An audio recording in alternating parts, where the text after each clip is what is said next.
Hi everyone! Welcome to my vlog. Sa mga hindi pa po nakapag-follow ng aking vlog or channel, please do subscribe or follow. So ayun na nga guys, meron kaming tindang balot sa aming maliit na tindahan at hindi nga namin ito mabenta-benta ng 2 weeks na. At kanina guys, pagpasok namin ng maliit naming store ay nagulat kami dahil may narinig kami na parang tunog ng pato or ibon.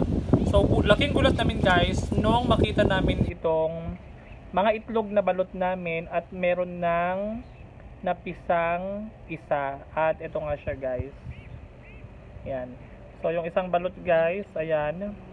So nagulat kami dahil bigla siyang napisa. At ito na nga siya, naging isa na siyang cute na pato. Ayan, as you can see guys, ayan. So napisa yung isa. At ito na nga siya guys.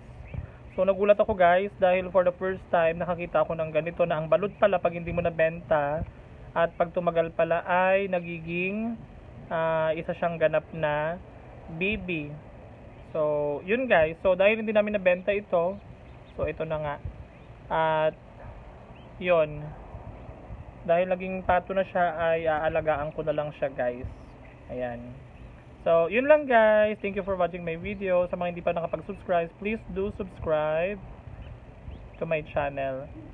So, bye!